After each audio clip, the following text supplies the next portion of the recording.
আসসালামু আলাইকুম ফ্রেন্ডস, আজকে চলে আসলাম সে আমার পুরনো দিনের হাঁড়িকুড়ি নিয়ে।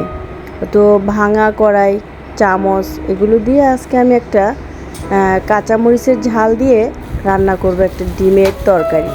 তো সেটা আপনাদের সাথে আমি শেয়ার করতে যাচ্ছি। তো কমেন্ট করে জানাবেন বিষয়টা। তো আসুন দেখা যাক আমি কিভাবে রান্নাটা করি। প্রথমে আমি 6টা ডিম নিয়েছি সেদ্ধ করে, সুন্দর করে খোসা ছাড়িয়ে নিয়েছি সেদ্ধ ডিমগুলা। তো আমার ডিমগুলা মাশাল্লাহ দেখতে খুব ডাসা ডাসা বড় বড়।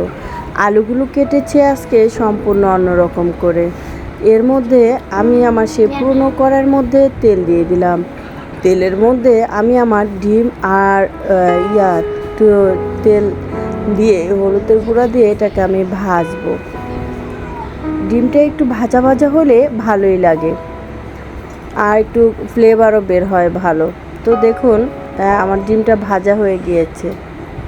তো এখন আমি এক এক করে ডিমগুলো উঠিয়ে নিচ্ছি।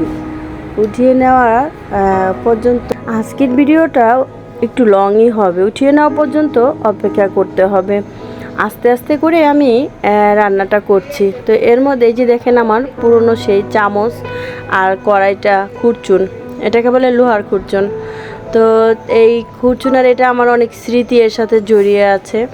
তো যাই হোক, এরপর আমি ওই একই তেলের মধ্যে দিয়ে দিব পেঁয়াজ কুচিটা একটু হালকা হয়ে আসলে দিয়ে দেব তেজপাতা দেওয়ার কিছুক্ষণ পরেই আমি আমার কাঁচামরিচ যেটাকে আমি বেটে রেখেছিলাম সেটাকে দিব। একসাথ করে আস্তে আস্তে করে নেড়ে চেড়ে নেব। তো নেড়ে চেড়ে নেওয়ার মধ্য দিয়েই আমি পরিমাণ মতো লবণ দিয়ে দিচ্ছি। লবণ দিয়ে আবার একসাথ করে আমি নাড়ব। কত সুন্দর একটা কালার, গ্রিন গ্রিন কালার হয়েছে। তো এরই মধ্যে আমি হলুদের গুঁড়ো, মরিচের গুঁড়ো আর ধনিয়ার গুঁড়ো, জিরার গুঁড়ো একসাথ করে দিয়ে দিচ্ছি। দিয়ে একটু নেড়ে চেড়ে নিচ্ছি। অল্প পরিমাপে পানি দিয়ে দিলাম। পানিটা দিয়ে সুন্দর করে আলতো হাতে নেড়ে চেড়ে সব মশলাগুলো একসাথে মিক্সড করে নিয়েছি।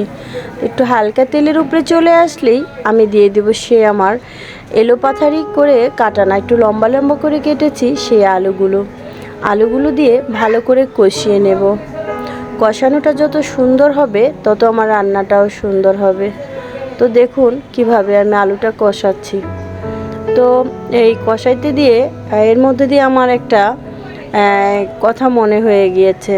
দেখুন, জীবন যেখানে যেমন, আমি আমার দৈনন্দিন লাইফে যাই রান্না করি না কেন তাই আপনাদের সাথে শেয়ার করি। আমি স্পেশাল করে কিছু অতটা করি না।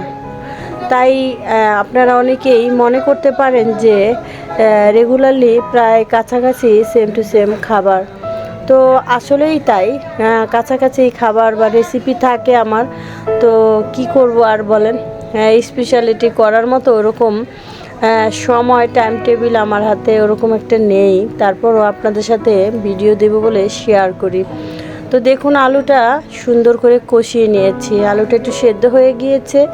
তার মধ্যে দিয়ে দিচ্ছি পরিমাণ মতো পানির মধ্যে দিয়ে ভালো করে নেড়ে চেড়ে তার ভিতরে আমি 6টা ডিম সিদ্ধ করে ভেজে রেখেছিলাম সেগুলো দিয়ে আবার একটু নেড়ে চেড়ে নিচ্ছি। নেড়ে চেড়ে নিয়ে কত সুন্দর করে পানির মধ্যে ডুবিয়ে দিলাম। তো বলক আসার জন্য অপেক্ষা করব। তো দেখুন আজকের মতে আমার রান্নাটা এই পর্যন্তই। তো আমার চ্যানেলটা যদি ভালো লাগে লাইক, কমেন্ট, শেয়ার এবং সাবস্ক্রাইব করে দিবেন।